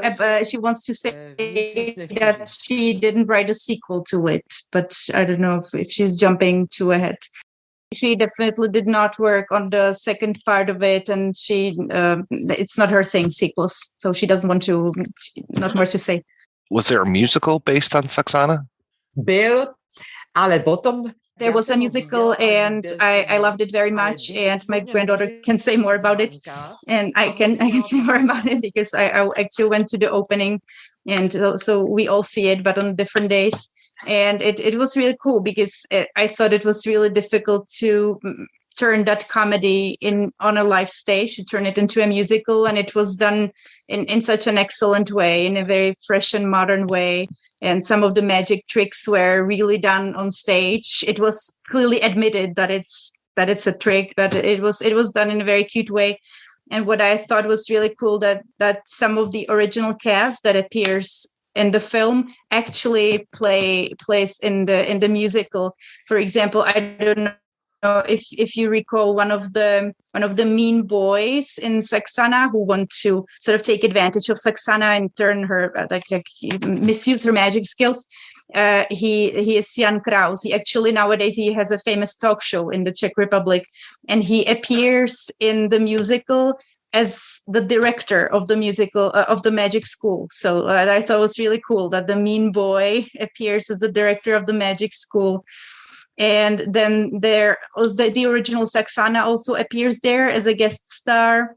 And it's just done in a very cute way. And the same way as the movie was very much an ensemble cast in that time back in Czechoslovakia. Those are very famous names who then or became very famous. In the musical, they also had some famous contemporary actors, and it was really received very well. And there's of course the hit song Saxana, which was then sort of sang loudly. The audience sang with it, and also a couple of other songs. One sort of made into rap, the magic tricks. When they say Dex Sempo. Then that's made into a rap. It's a really cool thing, and it's still on the musical. People can still see it. She says we should sing it. No, we are not singing it. The people should go see the musical. The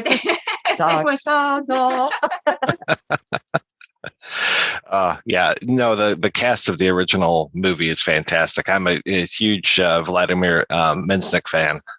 Yes, Vladimir Menchik, the maintenance guys. Of course, he is maybe one of the most famous actors that appear in the movie. And unfortunately, he is dead, so he is not in the musical. But he brings a lot to the movie. So that's great. The mean boy who is then in the musical, the director of the music school, his wife is in the musical.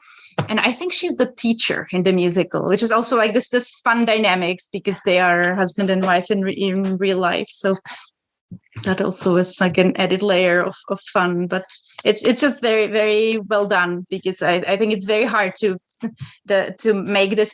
That it's also like why it was so successful to turn it into a musical is because Saxana is very much a part of Czech culture. Like it's one of these movies that you always see on Christmas or on New Year's. You always see, they always, like, everyone knows it, and it's very much a hit thing. So it's definitely part of Czech culture, and also the fiery women, the ohnivé ženy. You could see quite a lot, quite frequently, sort of repeated on TV. First of all, I regret that I never finished studying English. So she does this now. But she also that when I go to a doctor and they learn who I am and that I wrote the original story for Saxana, they always treat me nicer because it's just this popular thing.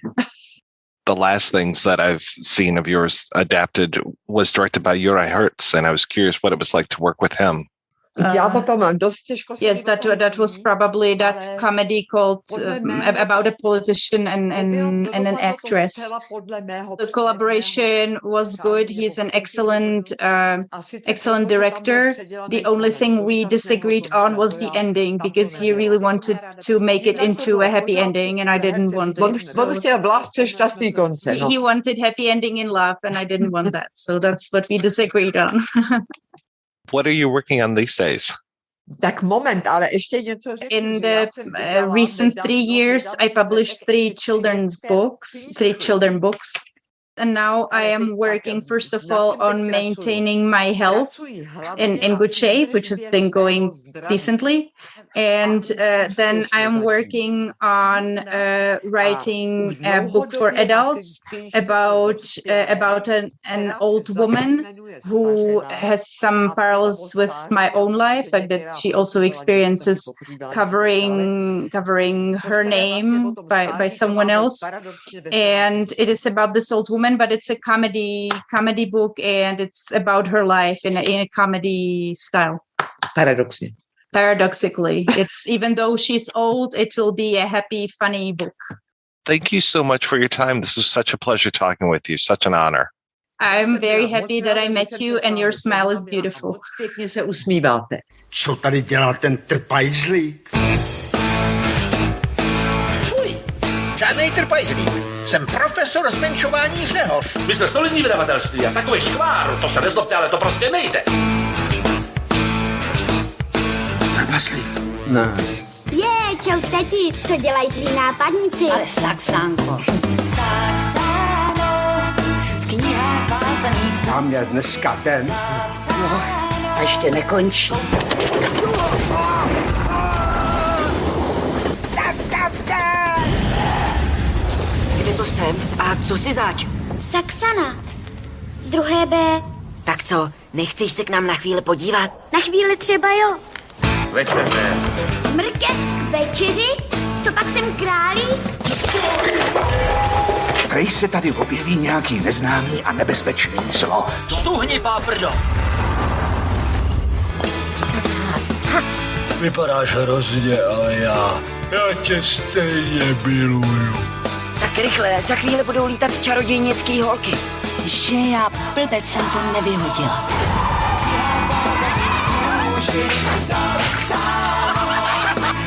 Tak takovou odvahu bych teda neměl. Ale měl. Kam jsem ten lexikon? Kde jsem ho nechal?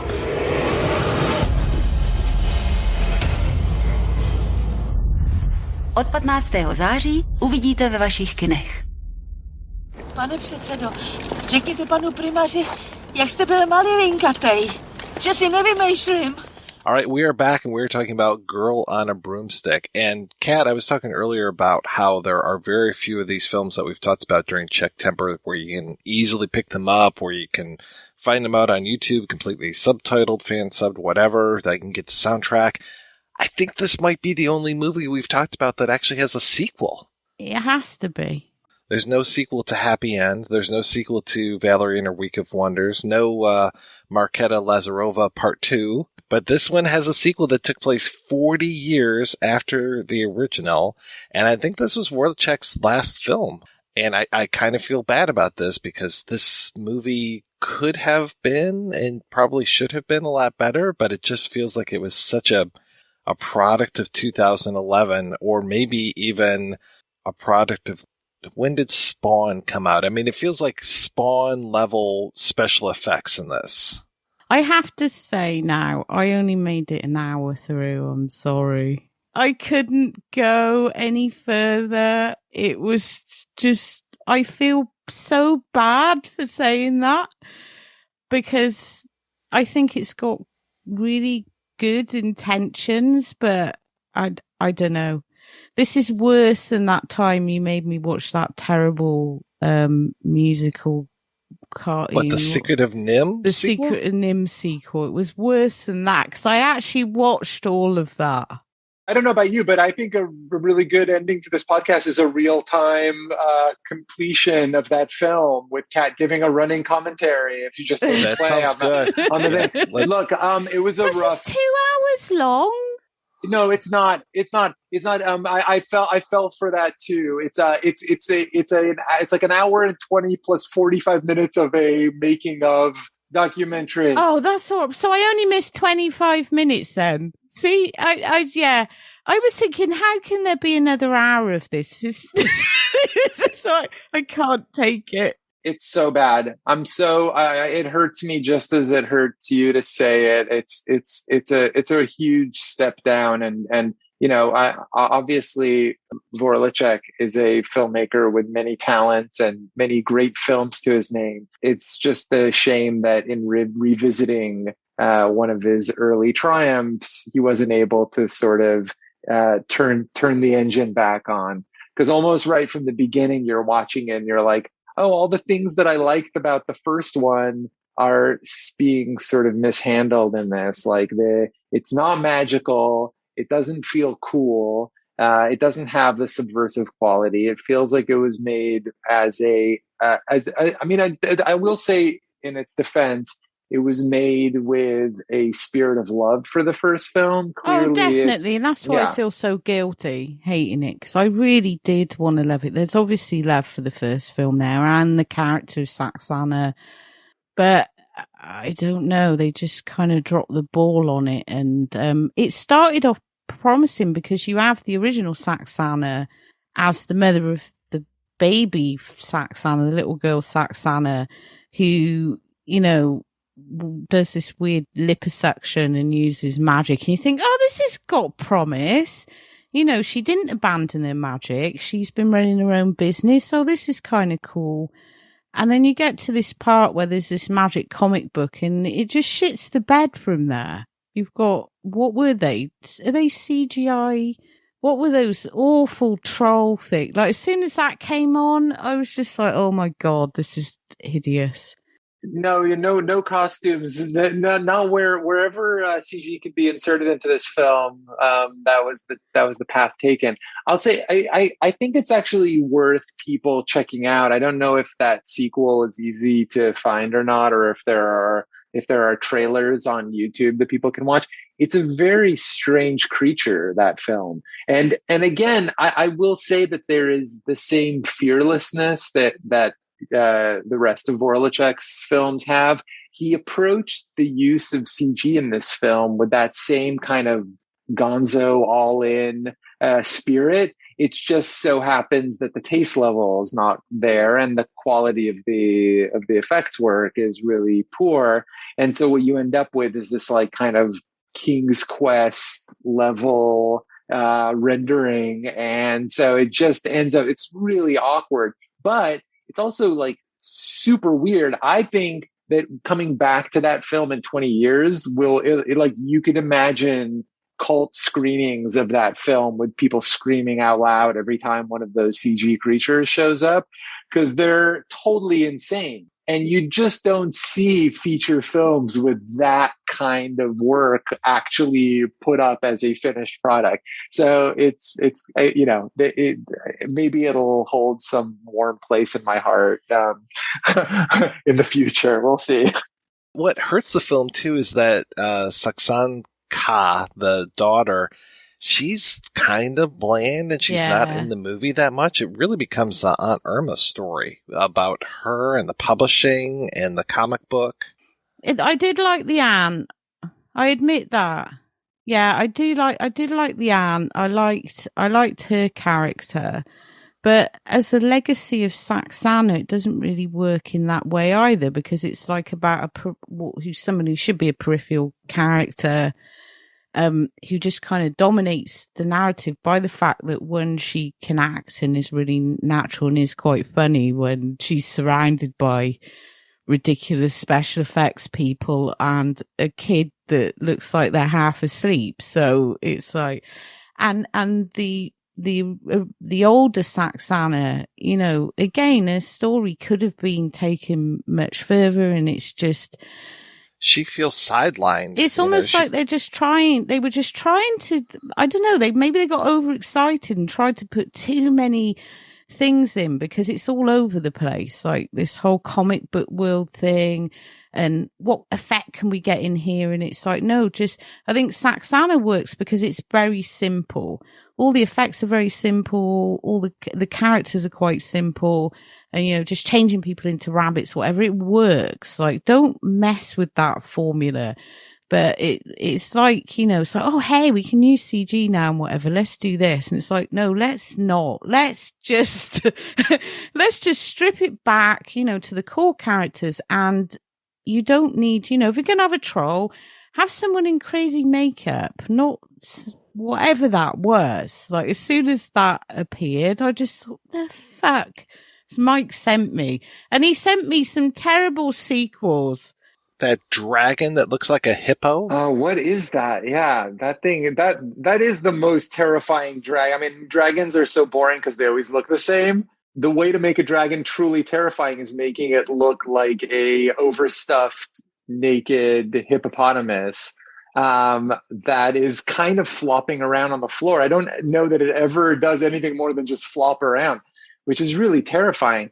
Well, it cooks hot dogs at one point. You're right. It does do that. It's weird because actually, in some ways, the saddest thing about the film is that it ends up giving Saxana, who came from the witch world and made a daring choice to sort of stay in our world.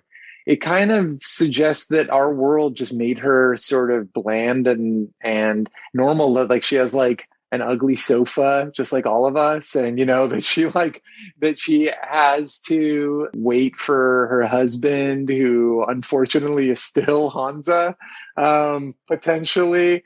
And I think that in that way, it's just kind of lets down all the things that you end up hoping for her at the end of her first film, is that you kind of hope that somehow she was able to change our world for the better. And instead, what this film suggests, the sequel suggests, is nope, our world just ruined hers and made her just as bland as all of us.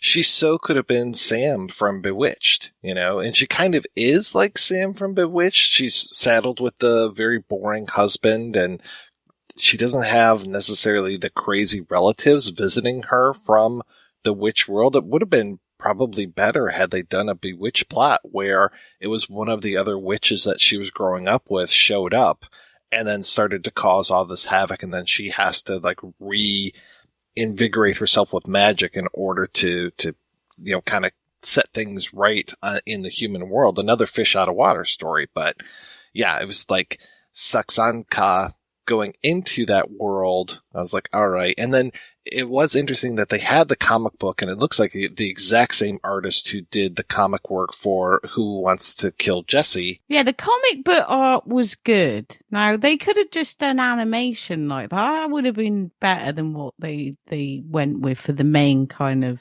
tone, if you could call it a tone. I'm not sure I'd call that a tone. I was kind of hoping it would be a mashup of Jesse and Saxana, and so it's like two great Vorlícek things coming together, but no. And then with the people reading the book with the pictures, and the pictures are moving, I'm just like, okay, now we're back in Harry Potter world. This is very much like that. I so wanted it to be better. Yeah, so I think that there was a lot of love from what I hear. There was a lot of love obviously in the Czech film community for Vorlícek and for the first film. It had held such an important place in a lot of people's lives, and I from what I've heard from friends, everyone approached it with enthusiasm. This great master was coming back to finish the story that he had started.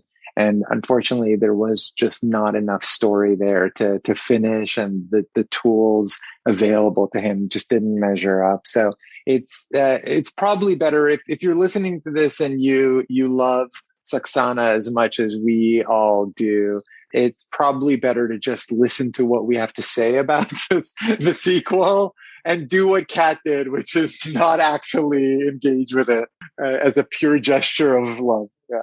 I felt so mean doing that though, and I had to admit defeat, and I just thought, I feel so mean doing this, but I can't bear to watch any more of this. And of course I thought there was another hour to go, so that was it. You should have warned me, because that broke me. I thought, I can't do another hour of this. This is worse. This is worse than the Secret of Nim thing that you sent me. And Jism. Mike loves his sequels. He's like, I've just found like 24 sequels of this film. Just put them in the Dropbox. And I found a weird Turkish one. Wait till we do Never Ending Story.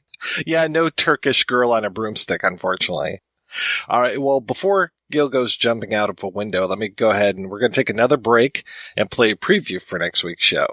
Ve jménu Boha Otce, Syna I Ducha Svatého. Amen.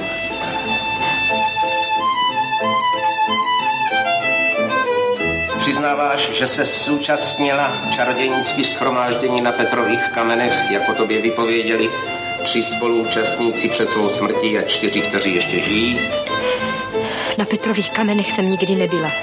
A kolika svědky nás můžeš přesvědčit, že není pravda, co o nich 7 osob na tebe vypovědělo? Nemohu přece dokazovat, kde jsem nebyla a co jsem nedělala.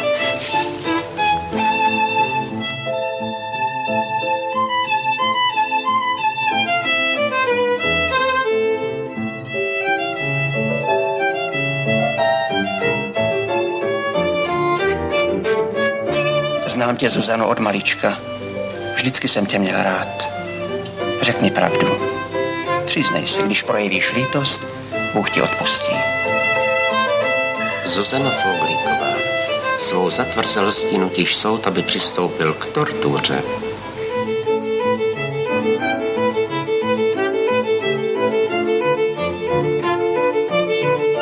Tak přece promluv. Nemohu říkat nic jiného, než že to není pravda.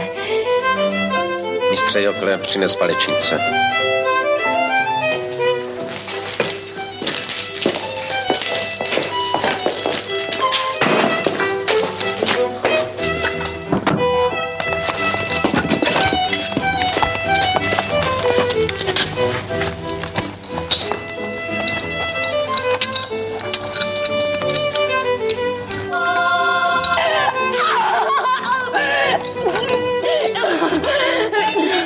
Chceš učinit doznání? Ne. Už ji nechte. Vydržela torturu, je nevinná. To jen její ganán dělá tělo necitelné. Pokračuj, mistře Jokle.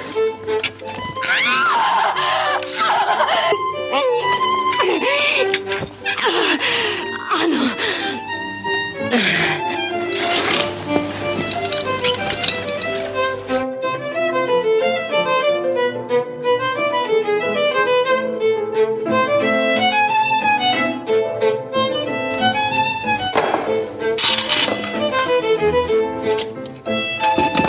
Budeš odpovídat na otázky? Byl s tebou na Petrových kamenech děkan Lautner?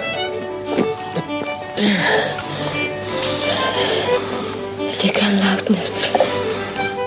Ano. Bývala jsi s ním v hříšném spojení? Ano.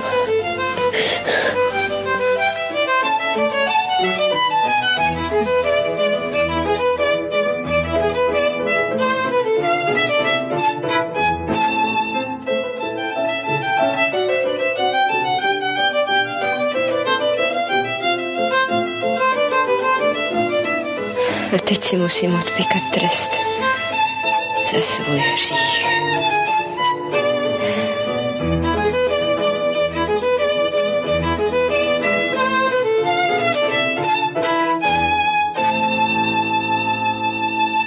That's right. We'll be continuing Checktember next week with another film about witchcraft, kinda, Witch Hammer. Until then, I want to thank my co-hosts, Kat and Gil. So, Gil, what is going on in your world, sir? Yeah, I've got a busy winter/fall coming up. I've got a film that I made here in the UK called A Boy Called Christmas that's coming out later this year, and a slightly bigger film that I wrote called Ghostbusters Afterlife. speaking of sequels, that's coming out in November, and then just crafting some future stories in my spare time. I know you can't say anything about this, but I'm going to anyway.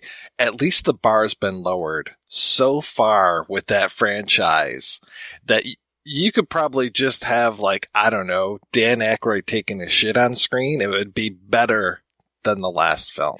Who told you what was in Ghostbusters Afterlife? I feel like you've been made privy to some insider information that is going to really compromise. You remember when that Wolverine work print leaked? I mean, it's basically the same thing. You're right. I'm not going to say anything. And Kat, what's going on in your world? I've just done a commentary for BFI let me on to do Seventh Seal, which is like a grown-up film, which, yeah, I still feel like I stepped into the wrong room with that one. I thought I'd turned them off when they let me do Sallow, and I introduced the Turd Buffet as a comedy scene and laughed through it. I thought they were never going to have me back. But they did, which is nice. And also, what else have I done? Oh, can I just say it's Girl Boss season on my Patreon. So, talking of girl bosses, so that's the loose theme. Gonna have lots of stuff on there like Rest Meyer and Pinky Violence and stuff. You can find that on Kat Ellinger's Confessions of a Sinister on Patreon. And then I also did my second Italian Gothic commentary, given that it's a subject I've specialised in for like about a decade. So the second one, Angel for Satan, I got to talk about Barbara Steele, the queen of Italian Gothic and all the perversity. And that is coming out via Severin, I think, around Halloween-y time. I think that's their October one. Well, thank you so much, folks, for being on the show. Thanks to everybody for listening. Thanks especially to our Patreon community. If you want to join the community, visit patreon.com/projection booth. Every donation we get helps the projection booth take over the world.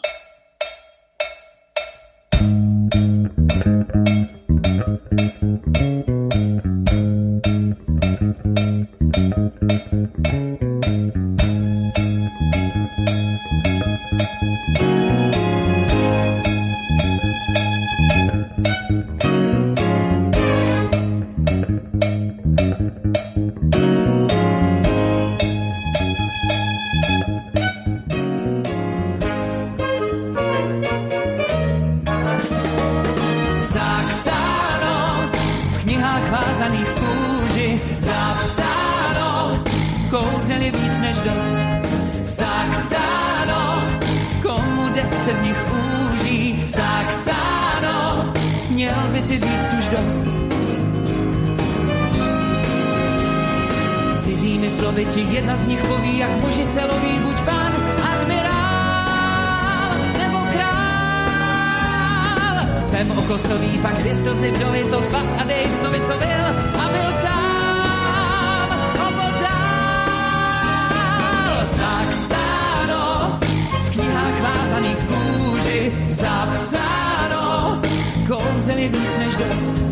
Saxano, komu dech se z nich úží, Saxano, měl by si říct už dost.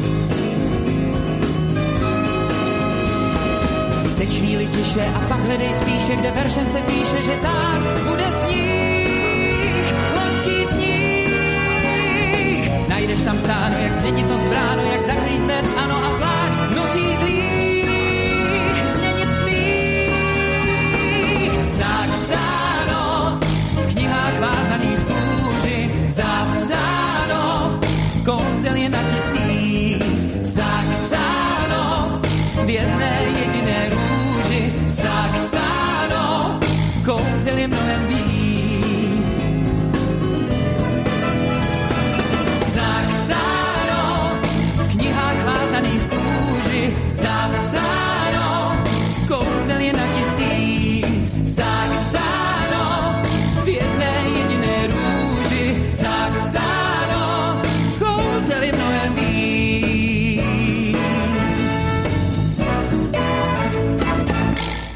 Made it to the end of this episode of The Projection Booth.